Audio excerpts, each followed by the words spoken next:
Hello, good evening. Welcome to Northeast Window. Northeast Window na sandok sa Northeast Talukta Jan MAIBAM na tram na uchari. Matang-matang itolokpa tongan-tongan be isu singi matang da kananay na ba semzari ba platform. Northeast Dialoguing asi thamsari ba akana ba topic di official list Yaodaba drive ST certificate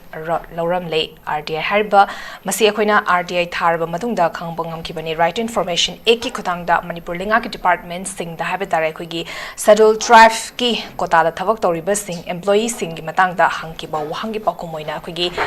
drive ama habasi mahaki schedule drive ni habasi maki khogi ST certificate tuna takadoribani mas adubo hozik la ibasi saktakchi oriba khogi schedule drive ki certificate to yauriba khogi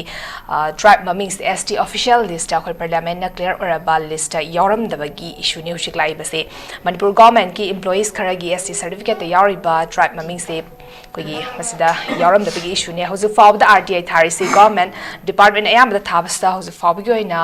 response pirai basi khogi department tara humdoi di khoi hozu fab the response pirapagi pause lairi bo department amadi internal investigation chathaba haukhre masida ST certificate ki matang da koi filter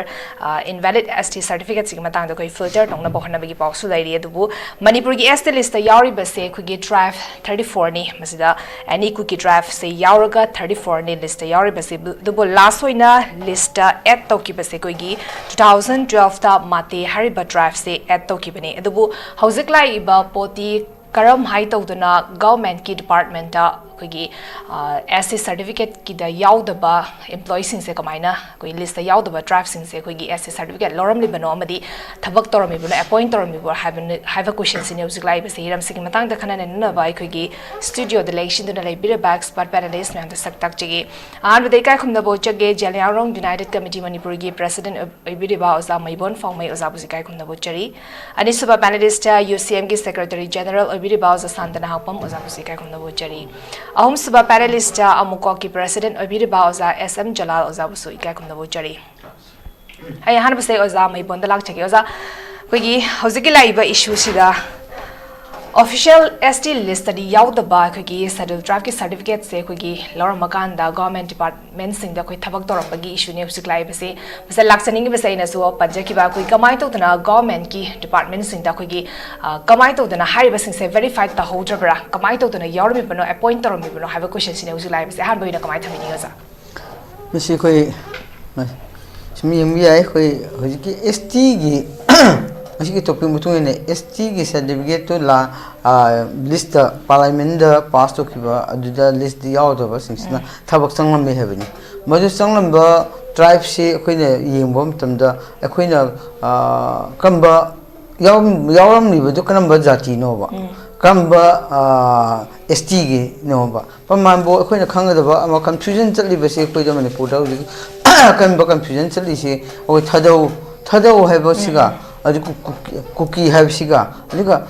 any cookie tribe habsiga ahum ni moise thadau haiba ko group khoi cookie ni haiba group yaure amana khoina any cookie tribe to chanba masida khoi confusion chapam da government side ta khoina sum yengba da khoi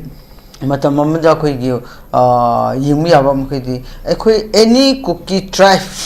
habse khoi matam amada lokthokre 1956 whether Lotok have Tarika. Adubu 2020 2003 Amuka Muhaftin Bepa. I don't have to love Iba Sita Queen confusion city, Hosik Maru, but de quick Tado have a community the lady Basi, Maru and Tado have a Tado has the Tado cookies, Hiram Mevoko. Adu Tado hacker, cookie to talker. Adu Tado Dokana Yauri Gero, Hosik Maruena, how keep Yauri, keep gain Yauri, Mang Luka, can you get Sitlo, can you Silo Yauri, the Gangte Yauri, Asum Chakre. I see group Asida Muga. I see the group Tado have a tribe to the Muya, tribes in Muga. Any cookie tribe, so we also any cookie tribe, some Yosilapa. Yosilapa Daka, Moina, Medida, Tado the out of a car Yopsili, Anna Gumba, I Moon Gumba, Mukam Hapsile. Hapsila do say any cookie tribe, Harry. Already, how's it Manipur, the certificate Payamba, ST list the Yaodaba Parliament the past Toraga Parliament the ST list the Yaodaba tribe Yaupsim Birage Karambano honey. Any cookie tribe had Aduna de trust the way PBA Deva. Any cookie tribe, cookie Harsu Sadiwe PBA Deva. Kui Pamanbo example Mukhajagi, Lady Wa Asi Mukana Kumbakan Mate Haraga. Mate Helgo cookie, Mate cookie have a Simte cookie have a Matamada, Aduga Gante cookie have Kumba. Some Kalame, Asidi Masidi Quig, when you Uber de Pamambo, Que Tankunaga have Kumba. Ha. Kabui Naga Habukumba, Romay Naga Habukumba, and Maram Naga Habukumba, Adumbani have a called you get a cookie Hacidi. I don't know, cookie having the PBI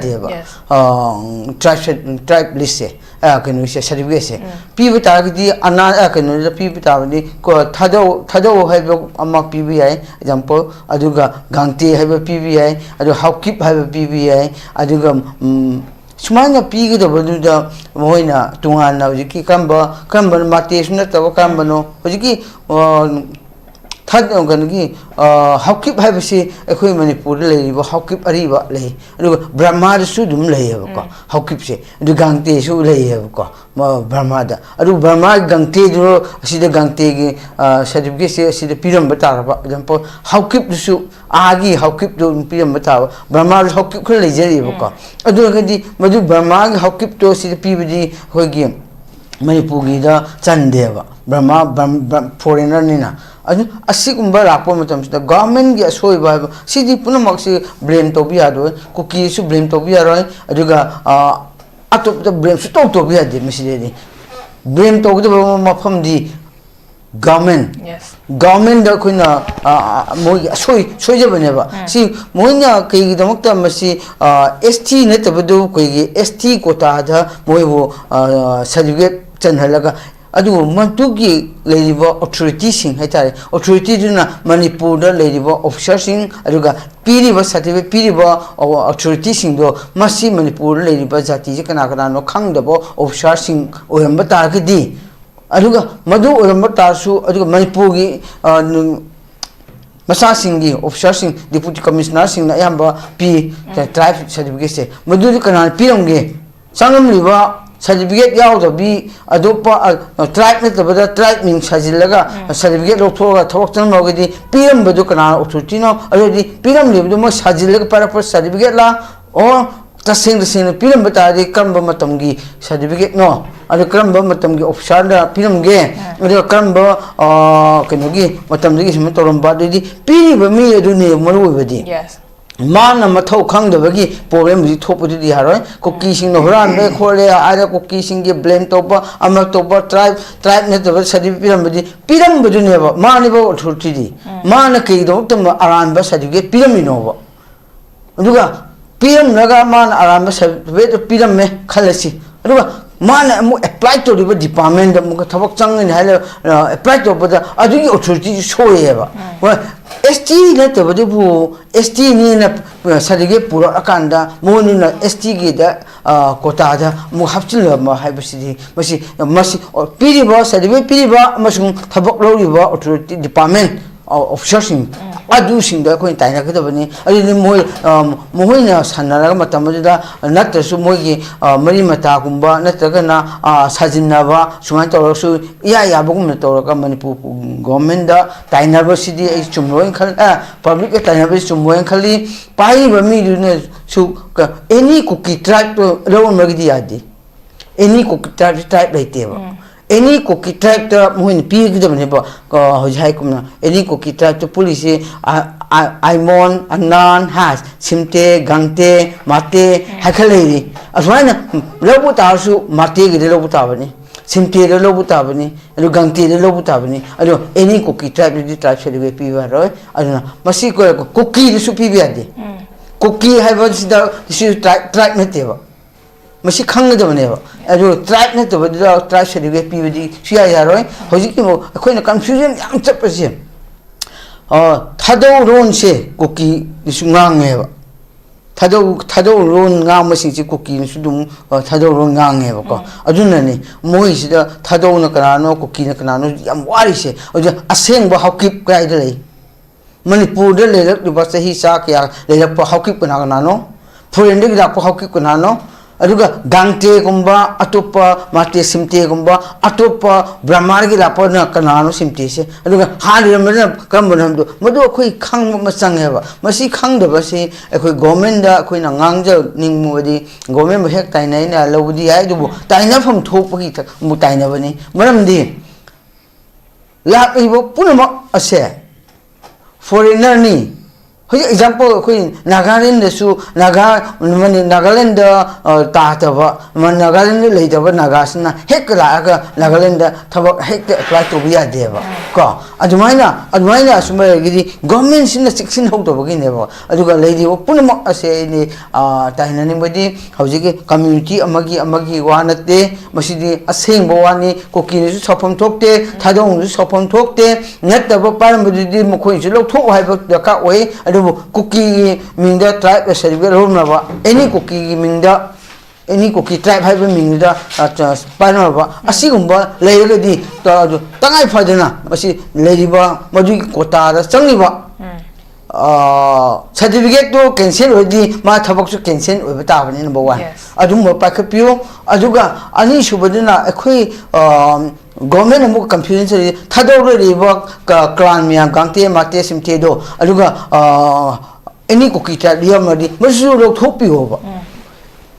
tacheng tasena thadogi de legi ba kanana si leire aduga any cookie ta su thador riba aduga thador su ga hokip leiba thador su hokip leiba gangte su leiba silok de dunia de double do di moi kota se double low creba so mojo kanu thadaugi da leiba singsu adugi khudong chab loba any cookie tribe su thadau amu loba adugidi hoji khoni yemu yab se machi kamai to no any cookie tribe to hokip yaw se foreigner ni halo yarba example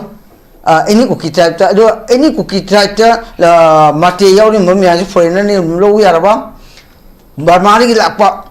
mate ne lo yarba gangte ne lo yarba any cookie tribe yawum khaise hokip oijra ka su ko thadau yawa hokip tuna akhoi achemuni lo se example adi any cookie tribe yawri ba tribe sing adudi doubling chale adudi for bamari da po kanu ne na akhoi lo ba kai ba lei ro en khalle ba any cookie tribe yawri ba tribe sing do hokip oisnu gangte oisnu mate oisnu simti oisnu aduga lei ba anan oisnu moi yam le di foreigner adi da pne na lo ba akai roina aham raune thamjigi okay am pasan thamike hariba masigi laiba issue se masi khogi government ki laiba department sing madi manipur government masigi responsibility lofom thoi karamba matamda kanana pikibano kari authority da pikibano habisu yamna thikat pa makaksu darkar tai haba wafam dani thambiri sam noise khogi parliament approve clear ora ba haba tara khogi ST list adu da khoi tribe adu gi chap chaba formal name se panda tara gadi hariba ST certificate adu chana handaba yai hana khogi supreme court na tongan ba casing da pikiba ruling na so khogi yamna phasana sumayek sing na palli bani ematang se osa sam da lakchake ahan ba oina hariba masigi matang da verify tongna baki RTI application thangalaki ba se khogi April gi 11 2025 handang jai gi April 11 ne adubu Department of Personal and Administrative Reforms Personal Division gi site gi khoi chap mana ba pakum se May 5 2025 da biraki masida hariba se appointment to se masa masa gi ba magi respective departments singduna tawzabadina hariba Department of Personnel dadi masigi record se leite abo pakumong ko supiraki masi peninga oina kanbi browser kamai tamini kanone government gi department sing na ko mai magi recruitment to da moi di ngasai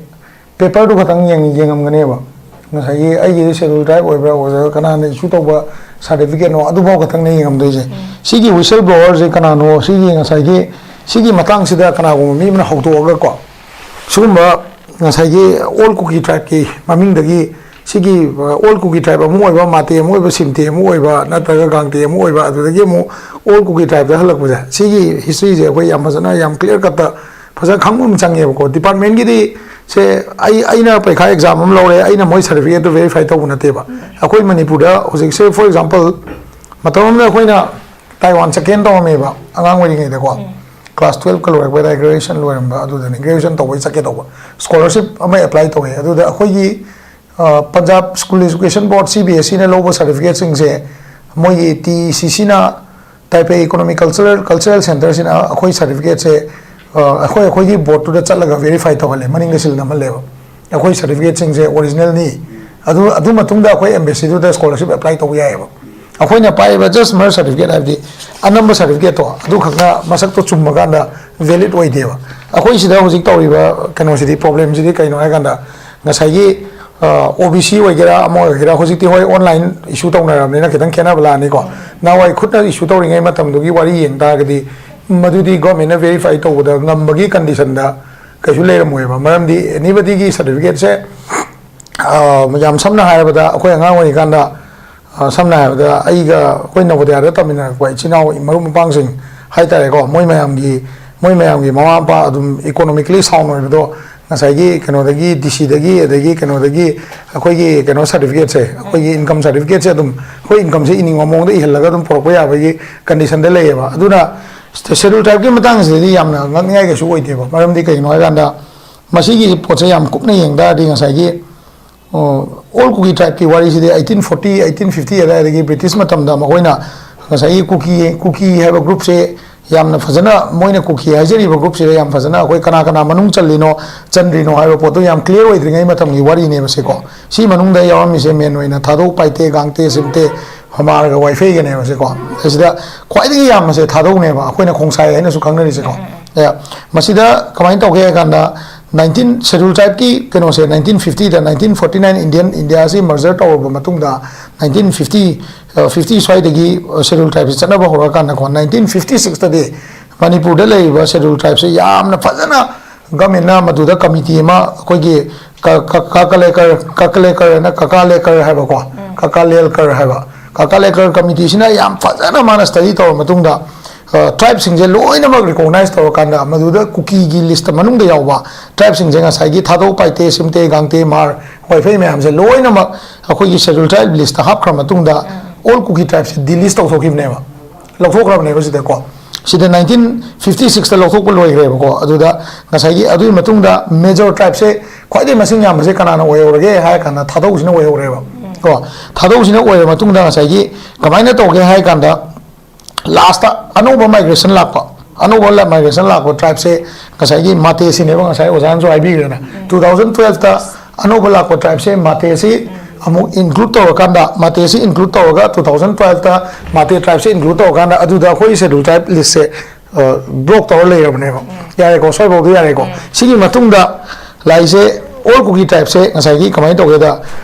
amu daka we re ba kari gi daka we re ino ha kanda kasai gi migration se मोगी migration जे लेप तब high तारे को असमना कंद की लाखों migration जे लेप तब मसी कई नोय गाना 1986 की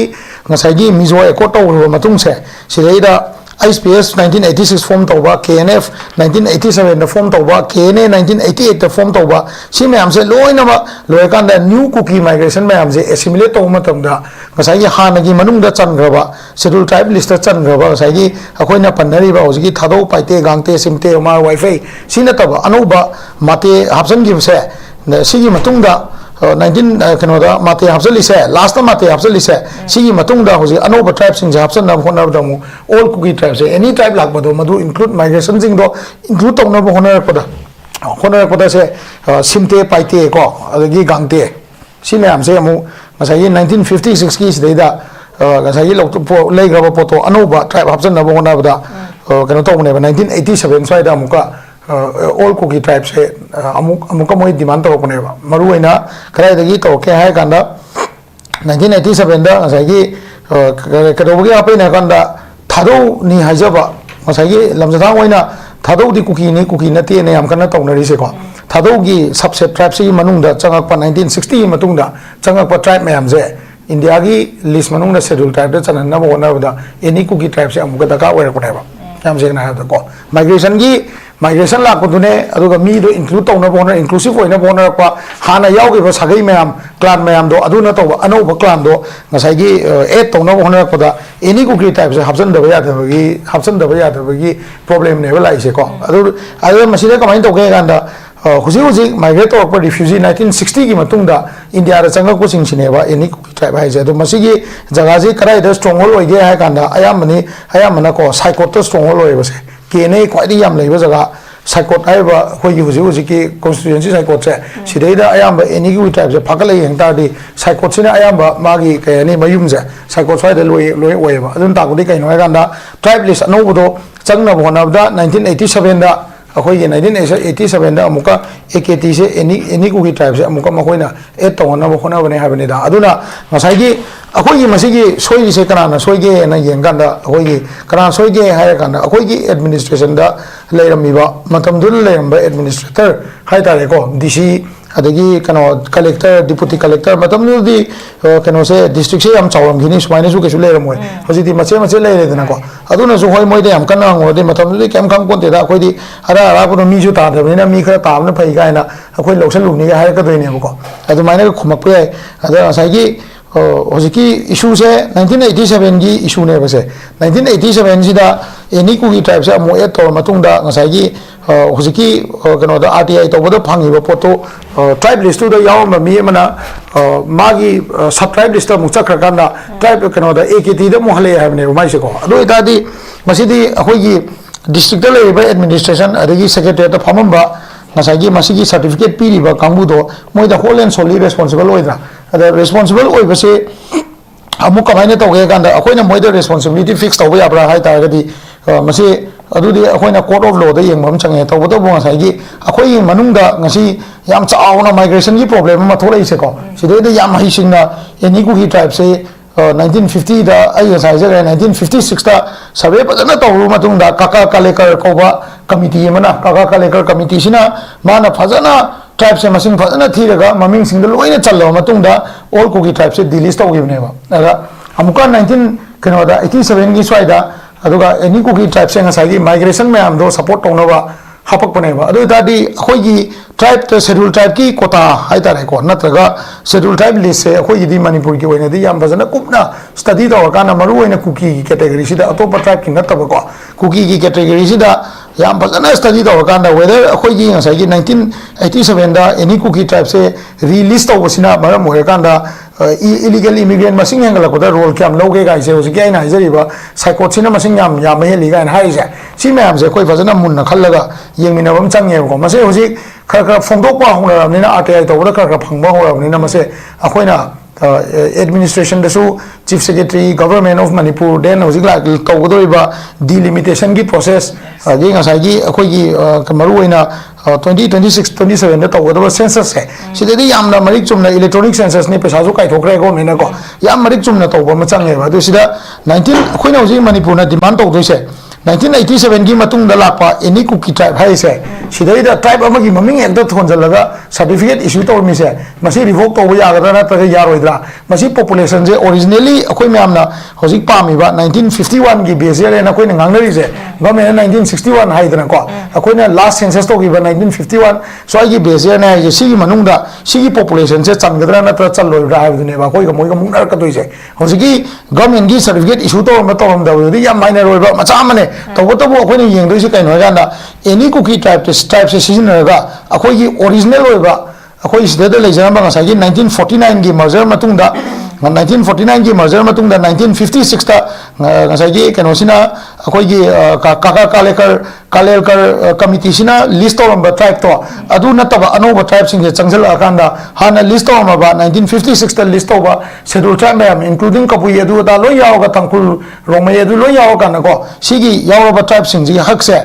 AKT सिना 1987 दा मो रिलीज तौना होना पदा अखोइ हक सिंग जे मुनब्रा नत्रगा मुनदब्रा हाइबदो मसी कमिटी म सेमगा मसी स्टडी तौबम ताइ फदन चंगेबा मरमदी मी मसिंग यांगलकपा अदगी कोटा दा मसिंग याम खलकपा हाइबसे मसीगी एग्जांपल अमा येंगो होजि आसाम दा थोइसिने चावरबा आसाम जे मफम मानि हुम दा पुलप इराम थोकलेबने अदु मसे यामना लाइन लौबा याबा पोनते सिगी विसल ब्लो तौरिबा से अखोइ मयाम गी दमक लाइबक फबने तौबतबु 2026 सेंसस ता मसी खंगनेबा अखोइना एनी कुकी ट्राइब से अखोइ काम एक्सेप्ट तौई पॉपुलेशन काम हेंगलमी 1987 की ममांग लेरंबा ओरिजिनली अखोइना लिस्ट तौरबा ट्राइब ममिंग एनी कुकी ट्राइब लौथोक त्रिंगै लौथोक मतुंग लौथोक अमदाइदगी हापंबा ngazai kaka kalekar committee sina hapamba sima aduga adugi matungda 1987 da hapkalak pusida anouba tribe maming kyam chongkhalake je si mayam se yengaga dum khangane ba duna anouba tribe sing do ai wakhandadi ngazai gi hoi cookie zo council adu ada moi mayam na yam kana hayak pudi ai ko akhoi ngazai tribal gi hak male chinga hilga adu da manadre na hayak pudi ai tabu cookie jinau jing su khanggadam ne thado isnau cookie jinau se paite gamte singte hema makoina khangmar makoina khanggadam ne mate sila ko matam da akhoi 2012 ta mate jange mate population je usi kam 2012 ta akhoi list tawre changmadi 2012 mamang da leram madui se tribe list yaw bangam da wane ba mate si tribe list akhoi chingkhale to aduna 2012 tagi mate gi population je kam muk search tawge have je si study to go tribe da lewa si mayam se study to do ise all cookie tribe se list of marak se cookie singi wena di yam tholo study to ma change ba ko ai spine tham jage okay am san tham bigre cookie hari ba khoi gi lairi ba se RTI thar matung da khangai ba masigi issue se ko yam na lumna lora kana masi matam lairi kana ko yeng hoba ma khasu change hani gi lejar ba khoi gi recognize store ba khoi gi tribe singi matak da khoi hoji men ta da ba hai tare ne ko gi ST list paramba ko gi certificate paramba gi akoi issue ama khak lai basi matang da ai mathang se oza jalal da lak chage hojiki akoi gi first oina RTI application thangalak khibagi matung da masigi ihanan be response akoi gi May 30 2025 ta pirak khibani masda department gi side gi akoi gi masda record leite haraki basi masi invalid oi ba invisible be response ni peninga oi de habagi matang da sufong do khibasu leire adubu hariba masigi matung da personal division department gi side gi haraki basi akoi gi department khuding mak ki administrative secretary sing da akoi gi letter thara kanda RTI guthang da hanglai ba akoi gi wahang mayam sigi habitare masigi response pirak na ba haraki ba habitare any cookie drive am di thado community sing dagi yawba manipur government ki employee sing da masi kyam yawri bage masigi information pirak na bagi damakta so akoi gi hariba makoi gi as a certificate to verify to na bagi matang su akoi instruction ama khaksu letter gi khutang da pirak ki basu lei masida lakchaning basi process hana already tawraga loraga employee oraga lerama ba potni adubu khangai basi RTI thar matung da khang pane adu taradi hariba RTI se tharam da taragadi masigi posidum chanai narakanda namsilaga leramba yabagi pot ama khak lei bani oza kamai thamini isami tangsi अखोई के मणिपुर की government का मरी लेना बा Hiram Singh दा अखोई की एनी अखोई की टास्क है बतारे थब खुदिंग मक से लोइना मक अखोई की कॉम्प्लिकेटेड वे बा याम अनसर्टेन वे बा सब चाबा मागी अखोई की प्रिस्क्राइब तो बा दुम बा याम सब चाबा अखोई की कनो लेतबा सिस्टम लेतबा सब चाबा नियम लेतबा यामना अनसर्टेन वे याम भेक वे बा situation se koi government of manipur ga mari leina ba hiram singda ayam ba matam da tongan ba thabuk myam am khakta masi thenglei ha ba tare ado koi gi hujiki schedule tribe ki list ta yaw ta ba adum mioi sing schedule tribe ki certificate phangaga koi lerame hano si RTI thaba ka na phangi ha ba si wafam se masi yamna koi serious hoina yamna sensitive foi ba wafam ni yamna serious hoina masi akoi laufam thokpa matang amani ada siga chapana ba akoi similar issue akoi gi kano gi da akoi gi pangan singa bari leina ba mamang da akoi sal thokhi ba lei khare akoi matama ma khakta akoi gi MBBS ki keno se akoi khalla ba ko MBBS ki akoi gi entrance examination sida khalle na khalla ba aduga seat magi seat allocation gi matang da khoi gi kano si yana da bagi issue si le rakpa gi magi we khali ba sing chi gi marak da khoi gi OBC MP gi haitare ko OBC mai te pangan haibado adugi category tu dai da khoi gi manipur gi pangan da khoi gi sagai yumak yaw da ba manipur pagai gi sagai yumak lai ta ba adugum ba khoi gi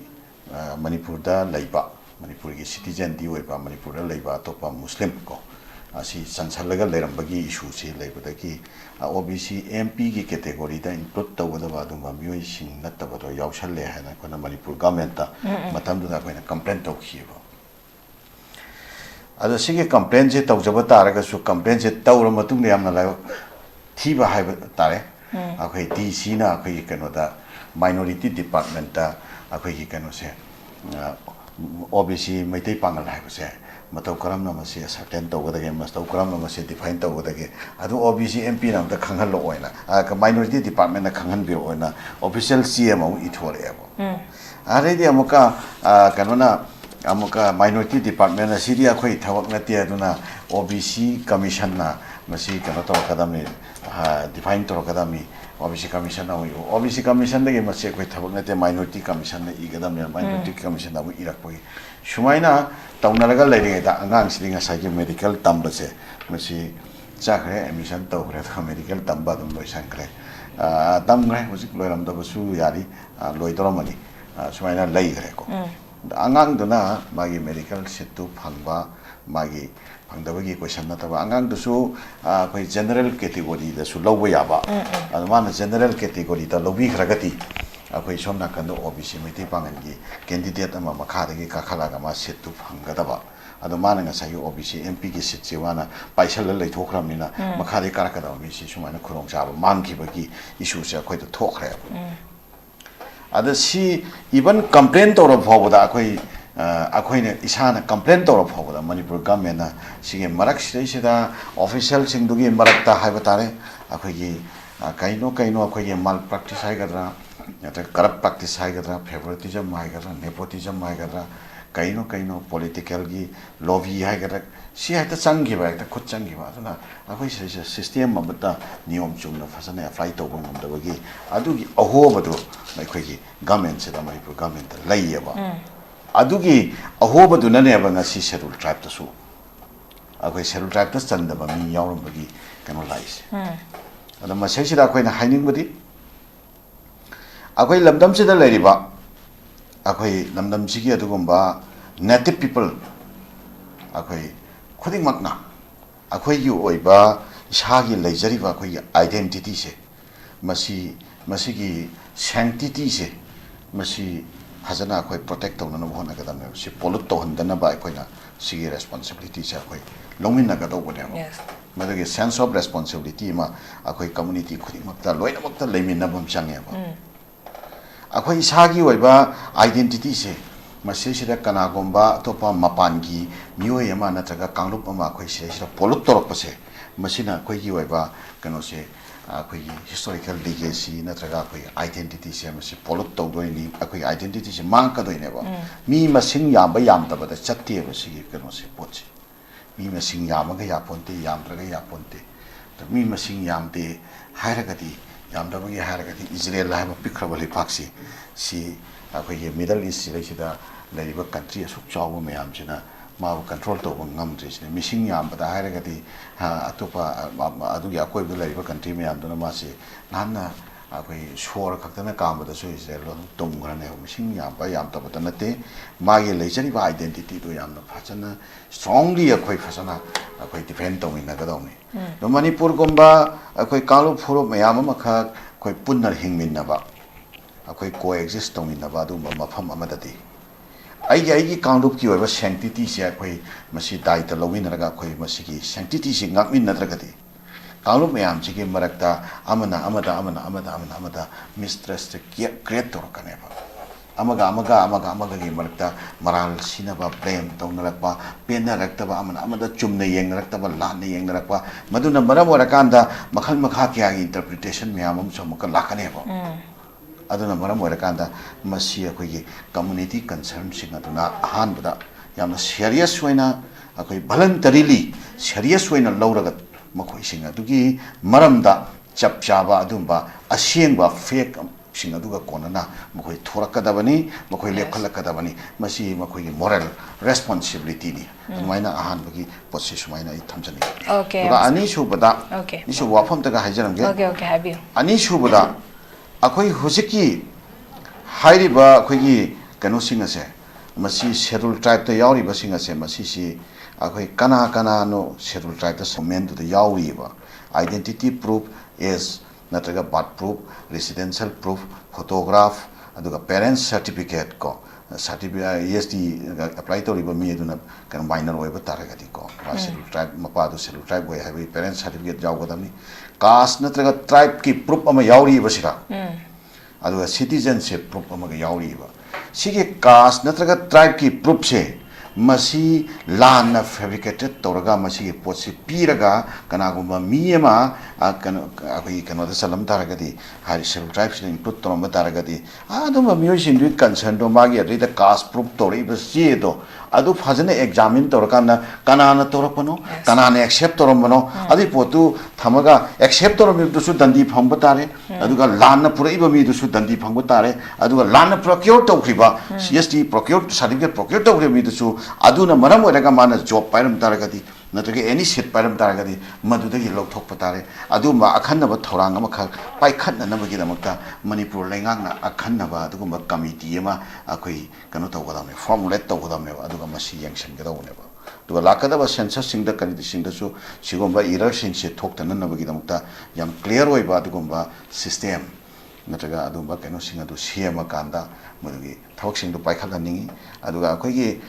kano kumba 2012 ta mati input torokwa aduga 1950 da city akoi STC kano se manipur ge presidential order ama tholaga 56 ta ngasai gi kaka kalel commission gi report 1953 5 to lakh matungda madri recommend torokwa posting du yauna 56 ta amuka akoi amendment tawkhiba sigi sireisida leihoriba loophole mayam se si yauna yamna phachana akhoi manipur ge sesira akhoi leiriba kanu singsi caste singsi community singsi yamna clear oiba adumba kanu makha commission nama kha akhoi special investigation commission nama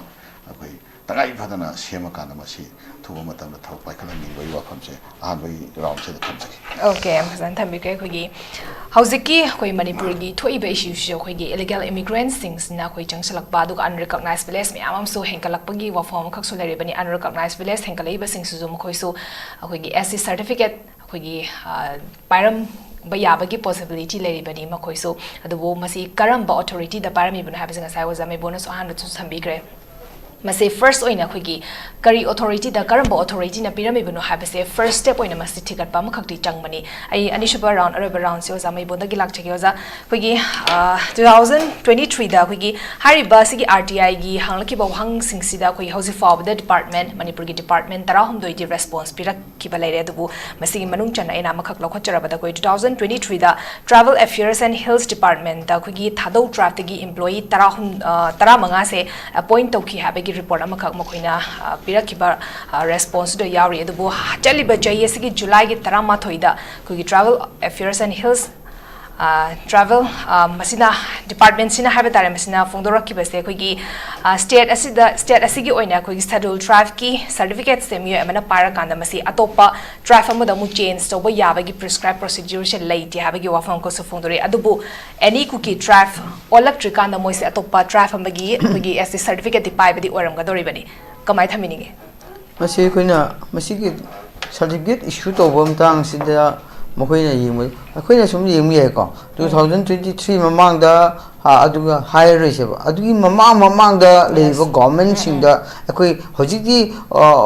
wa di thok tinge di foba hoji wa thokna rabani na adi verification ama chang ne ba ko every department masi thawaina masi government packet to civil organization sinkra manaraga masi athu mutum da verify to pa chang ne ba kam ba hariba pama any department that tribe ki oina ST list da employee kya lerege na leriba adubo chumbra lambra verification department wise masi verify to masangi maramdi akoi independent phangdring ma digi leirpa akoi tribe singkhal leire ka tribe sing leire aduga government ni parliament digi mo pass to raka list amasu phungdo adu list yaw to ba miam adu subuga kenugi ming manaba achangba khopa adu masi to mochi aramba si pambai kamai sin na ge matom da ina sum example asi henga khigini loje maramdi akhoi example mak pi ko 2017 mamang da remba mamangi government sing atida tribe list tribe certificate issue to bose once amas issue to khramam tamista maduna ama cd fau du certificate satna gadabne ba aduda haujikna madu mai chana re suma cd fau once issue to tribe ta issue to ani to biya deba anduga maji validity thamsu ya deba ka validity thami ade nang tribe list pairi bise tha manga khakini turuk khakini habdi yaroi aduna hoji example maka haije geba ekhoi rongmai sing hai tare kabui gumba lengmai gumba jemai gumba mau gumba tangkhun gumba asi sing sida issue tawriba tribe certificate asi ekhoi tha turuk khak satna bu mongda hoji 2017 gi matung da lapo government asina hoji administrator pairi ba mya ari government pairi ba mya asina asi tawriba asi ekhoi amaram madi yamna fatte adu huran bagi chance yam wange no issue tawbini na madu marakta oi do pa do yam thokre ba aseng ba once tawng ki ba mi sing du na di hanna bu lo do share ba adu na tabida sahi tha to khuding gi renew to ba mong da adu department concern department sing da koi any emission angang sing emission oisno aduga government employee gi government gi job apply to do oisno tha tuk gi latest pro hai basi yadaba masing basi yana ano bi issue to basi da mi atopa na sang silapagi ano bo apply to ba ano bo lower myam si yamna masi oi the part of to sing se ano ST ne to Louramle habido aduma gan yam thoki ne ba ani aina asigi nang ST celebration no yam no wena kai do no kidong la kono na ga ri ra kono hangmi ya ba ki chance du mang ne ba ani mi ha le ba ST5 sing di sehi tra meri tra ngai Louramle sing de chum CD pho pai bi na mo ide dum ya ren lo stage example no ne tha tu khuding no na ra pa di ano bo sang ka do mi sing do chu ano bo da issue to bi khang dre ba adu di nang si handa ka tu lo male ST te nang si sei ka farge sei su ya de hande gi nang ST certificate pai de noi baba gi lebra mama gi lebra na ta de ho ano bo si di ko ya roi ha bi chance do adu musu mangan ba mari yawi adu masi su ya gi di government na masi su to bi no once issue to ki bi na aro su oi bi ba adu ga moi na to se ai nim yeng ba OBC OBC certificate issue to the income the base to win number to the kai deva income the base to bush the kai de ma income matung in namo hoye OBC certificate loba no do ba have to am do tribe sidul tribe singidi once issue to hina aroi beneva adunga ekhoi manipur to riba administration the paiba officer singse yamna mong yam ta dawa aduga leiba department singsu aduga college su school su lo dunga leba aduna masi anobo engondo bo MEIBON bo tribe certificate se ha lo mo sin na bo mo di chatna yello haidi kamain to do no number 1 aduga number 2 se nang si kabuini na longmai ni haina kana gumbo organization amakang elector di nang go certificate pi ro hari ba adu madu pa dun pi de ai si schedule tribe to patara ba to asing mo oi the part of yam government na sing basu harassment makhan masu pi aduna masi gumba once speak with the saraga de huji ka heriba aran basang phum yam se sangwai number 1 aduna hauji leriba phone su department gi kai gi damakta RTI na thabam tamda kai gi damakta department 54 55 level department makuda kai gi damakta traum du khak la phuno ba yes adudi leihori ba myam do aranba da changba myam ni na khoi lo do ngamoy ba aduna ni pidak to department purma ado pidak pada lamba singcho lo pidak to sing adudi adule riba sil tribe ki certificate singchi verification am to ba ka oi madi verification committee ma semchi civil organization lom ni semchi e khoi shi yaw ge adu kang bo sem ta gi di pangan tok tok se ba adu kana na sambora stang no bano ha yingsi adu ka maru ne di koi any cookie tribe ta masidi koi ming mandar su thadau yauki ba tribe sing do any cookie tribe yo modi maduna double ni aduna masidi ano ba foreigner ne na ko treat to da ni masidi zum haiman ma tho oi mamdi naung su lapuni naung su thon bani hapchin bi ya basing hapchin bani aduna masida ka yauri ba khras khai asida aram ba yauri ba asida kai hap ni ge bo any cookie tribe asida ko gi asida lady wisi paite ma gangte baifai simte jo chiru aimon kom and al rate and many others ko cookie tribe ki umbrella makhada any cookie tribe umbrella ki makhada lady ba adini thadau makhada na lay ge ba adini thadau ki makha lebaga som lebaga se khenaragadi thadau sa hana original akhoi hana manipur gi citizen ni law se pre independent mamang re ma singse adu law se de any cookie tribe law sing si foreign gi la pa no moi sagai manaba la pani na koi tit to do mam kai lei gi ba adu na masi koi 16 na imbi ba masangi adu na masi da kai ke su asida koi aran ba miam si gi right duka tribe se gi people da su example no na issue to biro no ba no issue to bode ke mangja ba ek kan hai jage ba hoji la iba manipur da maram chadna population hengat pa maram chadna missing je yamna hengat ba khun no ba tari ba recognize to ba khun yam reiri madu sing ji foreigner ne treat to da ne ba adi recognize to ba khun gi leiri ba mi sing na tribe certificate do ba la ke pi no ba adi pi phong thok te ba 900 mea recognize to the kun lay adu singi kun sing do government gi ko ta long lay adu masi kun de la pa tribe ki list masi kun gi ming da la pa certificate ST certificate do la sing se pi issue to bi aro na government ke gi haide but already certificate paira madam ne adu paira masu mu cancel to do ne ba masi asigumba to derdi ekhoi manipur sta kanana no ji khangdre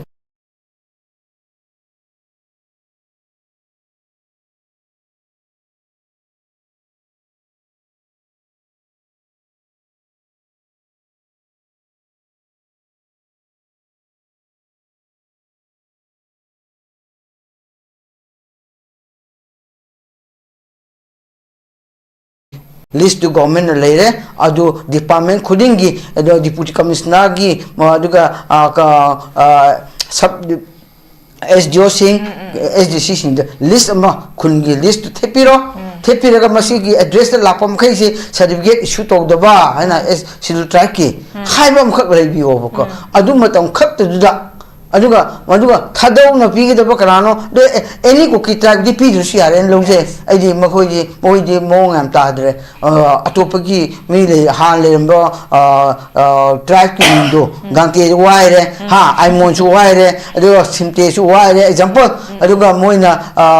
no wai re ba wai re ga mo any ko kitab ro da hoja asai ka shanta na hai do atop ma litchin ya ba gi khulung cha ba lambi ma khak ki da makta thi ga to ni na losi matam amada government na lana maju khau dan na recognition muka 2023 da muloksin bita ga su 56 le lokthok ki bodo 23 da muloksin ta ga su madu hauji su mulokthok bi ai ba aran ba do di kuin pai ba kana de pai ro boda madu akoi ko na akoi mai mo haur ga pore mo thok da bani hoji khangni ngai da han lokthok si aduga masi lokthok omdai si ta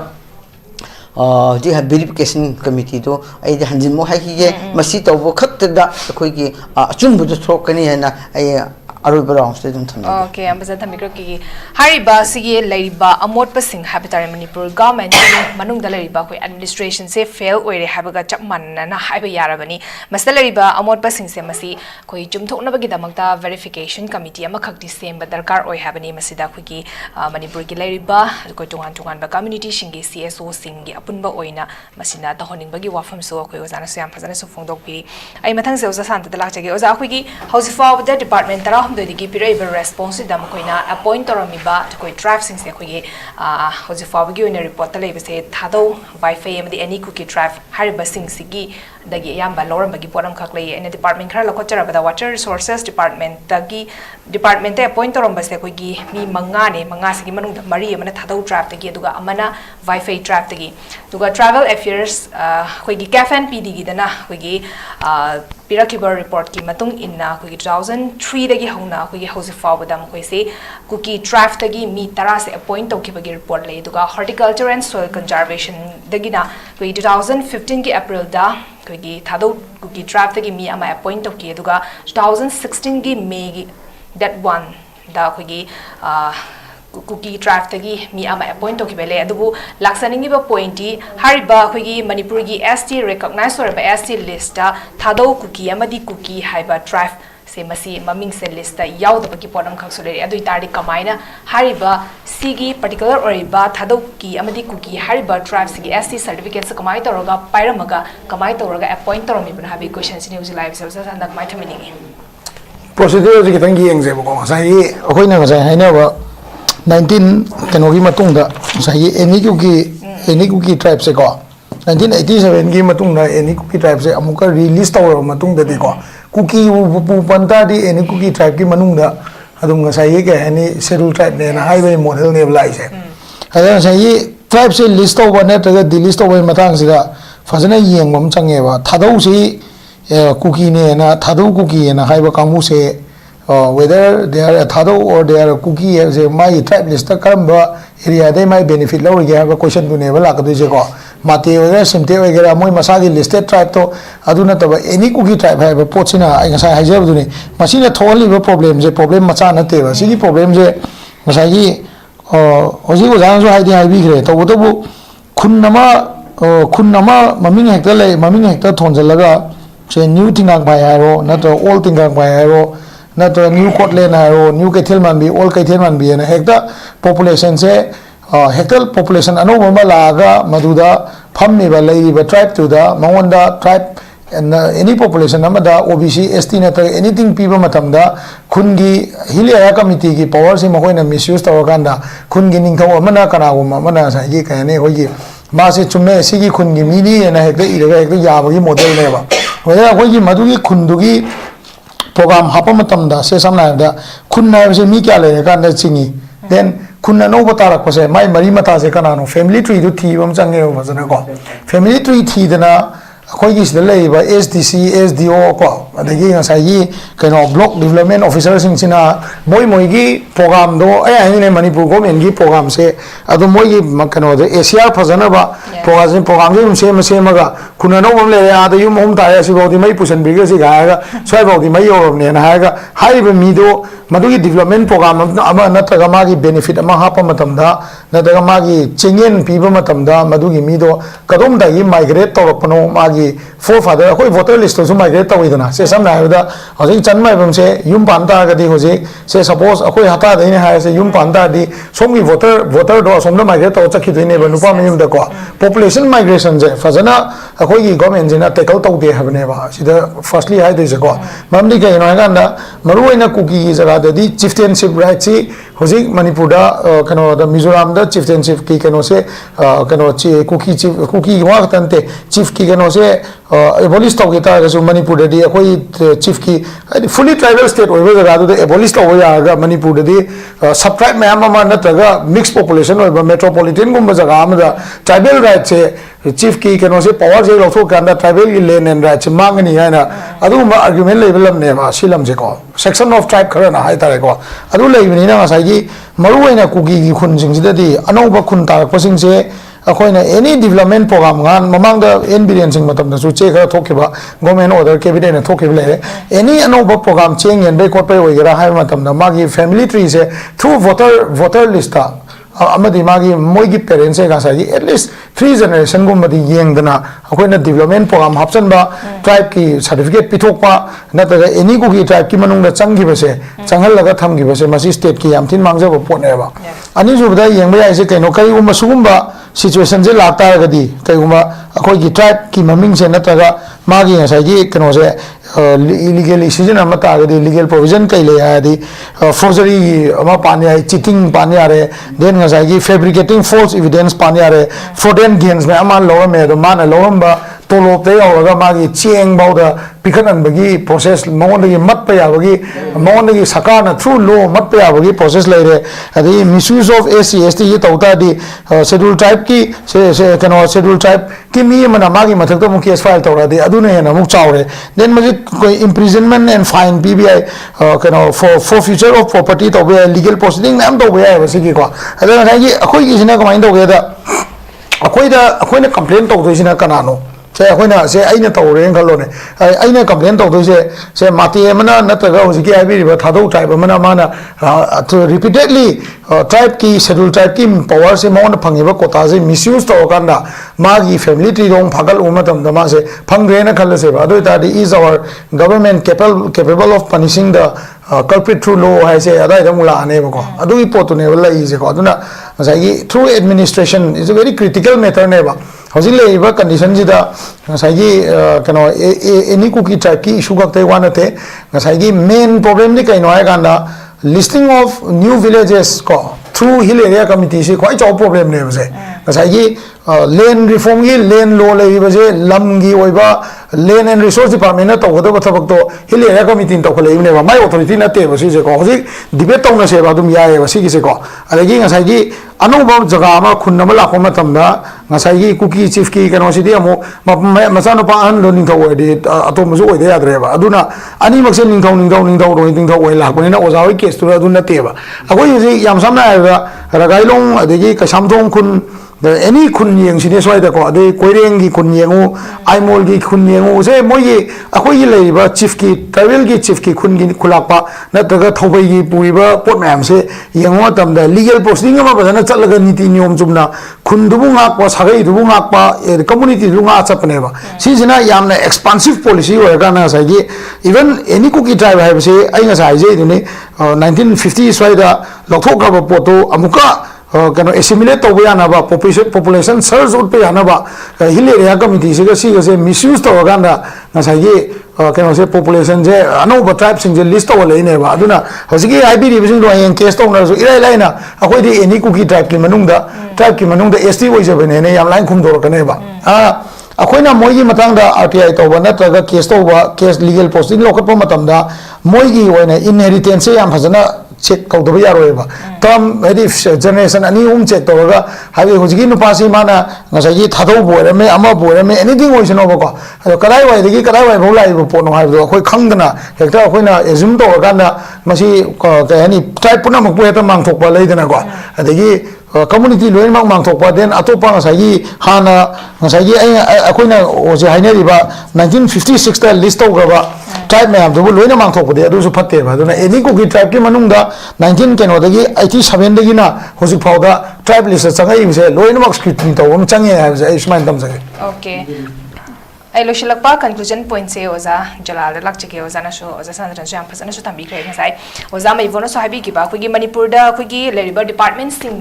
asukam na labor department se da khoi hoji for the response lai ba se only 13 khak tamak response lai ba sigi maram se kari no ha ba so yam phasana so question am khak chong bi kre du hoji ke leri ba khogi shoire na khanga ga lera ba hoji rti tha ba da gi khara makhai de khoi khangma ngame du shoire hana khang tara ga di masi chumthok na bhona ba se am na mak tangai fa da bani shoire khangna chumthok ta na chat ki tara ga de future generation ne amna kai ba ma khaksu lak tori bani adubu hojiki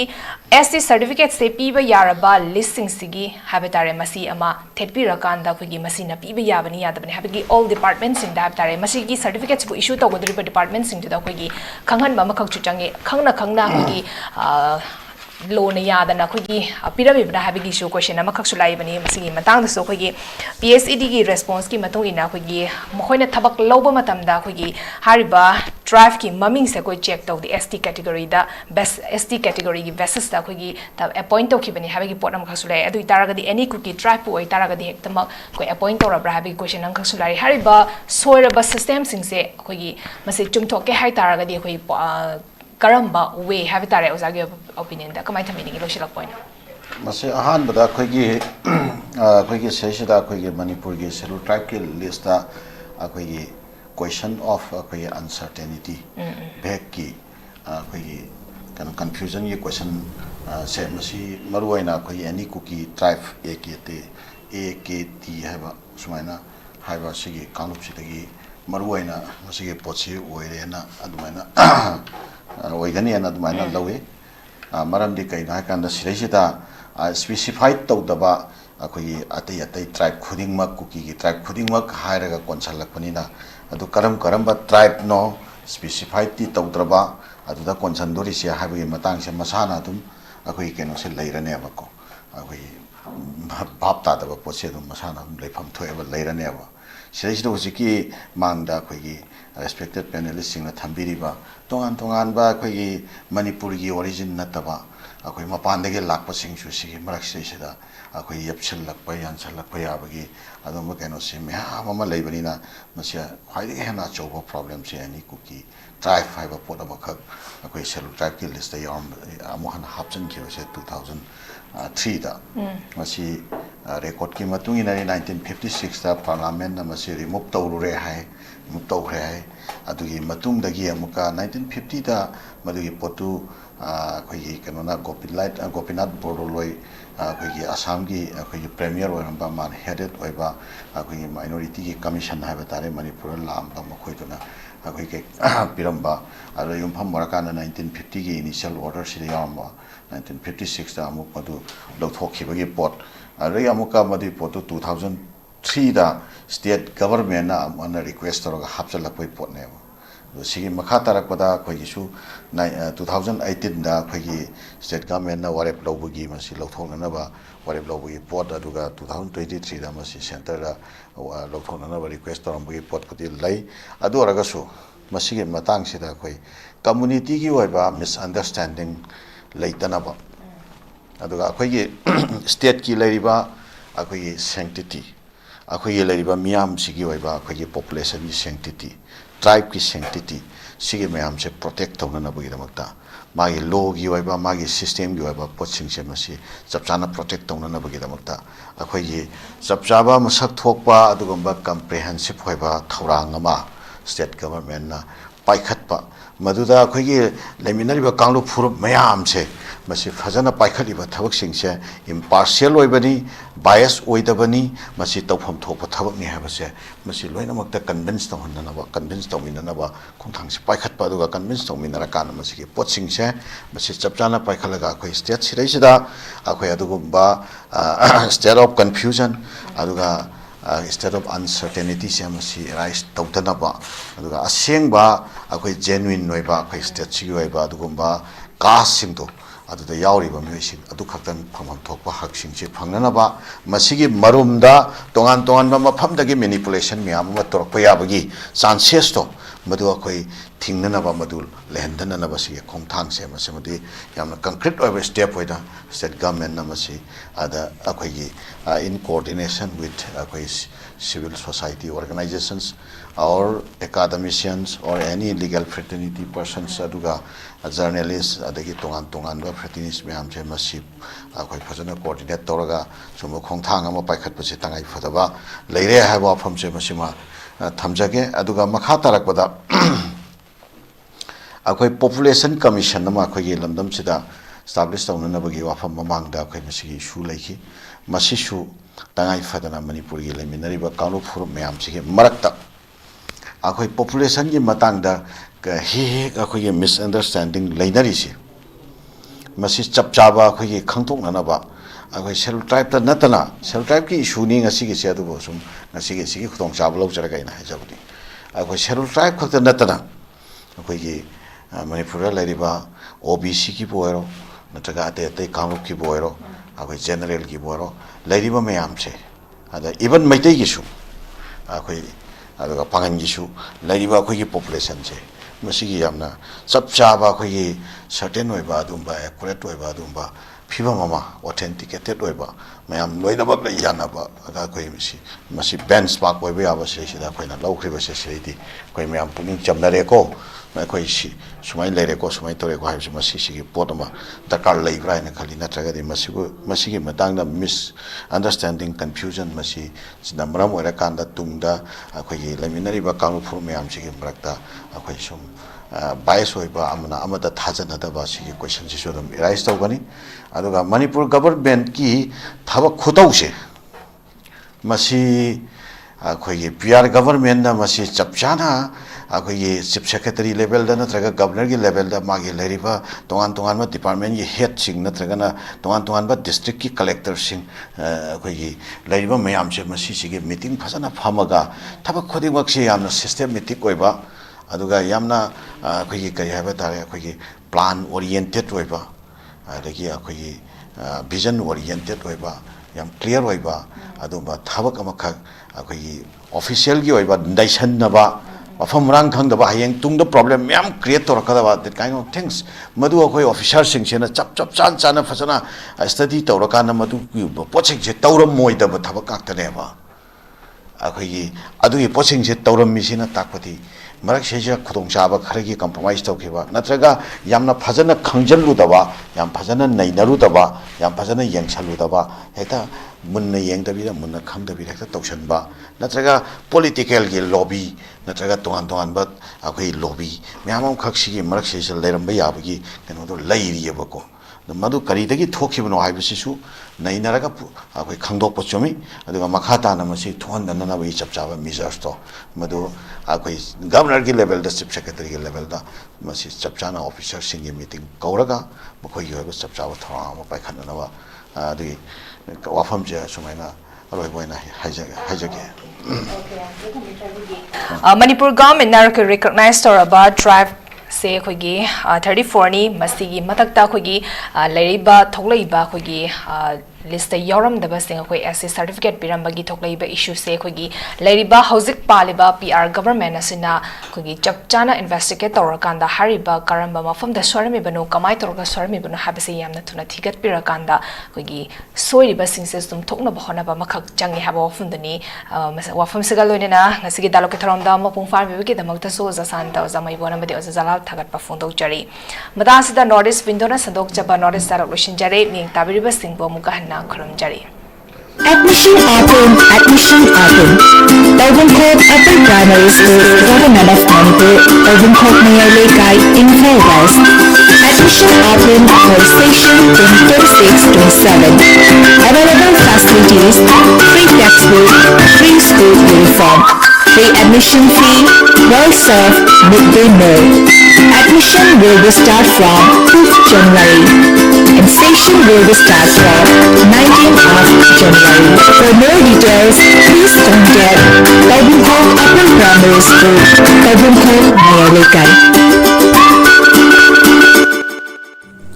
Riyadh Private Hospital की nurse की आंगवा फमसिंग कौरी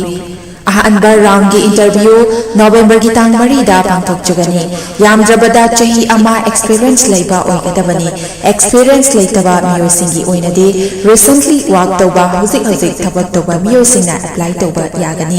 accommodation अमसुंग transportation खुदिमक free ओइजगनी माइगी थाकना basic nursing लोइबा नत्रगना post basic basic nursing JNM नत्रगना डिप्लोमा इन नर्सिंग लोइबा ओइगदबनी थागी ओइबा सैलरी लिसिंग मौद्रा दगिना लाख अमगा लिसिंग कुन फावा ओइगनी अकुपा मरोल की दमक 9366230077 नत्रगना 7005273217 दा कांटेक्ट तौबिरओ नत्रगना अखोई की office sparkle educational service north window TV building हता न्यू चेकोन रोड दा लेंसिन बिरओ हक्सांग फन थंगे हायरबदी इरमद मसिमक्तद लैबा ख्वाइदगी फरब हॉस्पिटल सिंगी मनुंग अमा ओइबा बबिना हॉस्पिटल लेजरी मफम असिदा थाजबा यारबा मदी सेयाम चंगना स्पेशलिटी कुनहेन बदाना लायन बगी खुदों चाबा पिजरी पेडियाट्रिक्स कार्डियोलॉजी कॉस्मेटिक सर्जरी अमदी स्पेशलिटी मकल मखा कयादा अखोइगी स्पेशलिस्ट सिंगना मरिक चुमना थवाई हक्सांग यावना लायंजरी अदुना स्टेट वांगदा मो करिगी चलुगनी अखोइगी मणिपुर दसु होजिक्ति अवांग मथाकी हेल्थ फंगलबदा मतम मंगन बिरगनु सेल हेन तिंगन बिरगनु अखोइगी स्पेशलिस्ट सिंगदगी मालेंगी अपद थाकी लायन पताक युमफम ओइबा सर्विस लोबियु Babina hospital where hope meets compassion अकुप मरोल बिदमक Babina hospital Sajiwa jail road खाबई सोई इंफाल ईस्ट लेंसिंग बिरउ नत्रगा अखोइगी फोन नंबर 6909390666 दा कॉल तौबिरउ Admission open. Louramle Upper Primary School, Government of Manipur, Louramle Mayale Kai in West. Admission open for session 2026-27. Available facilities: free textbook, free school uniform, Free admission fee, well-served midday meal. Admission will be start from 5th January. And session will be start from 19th of January. For more details, please contact PHAOMEI Upper Primary School, PHAOMEI Mayalekan.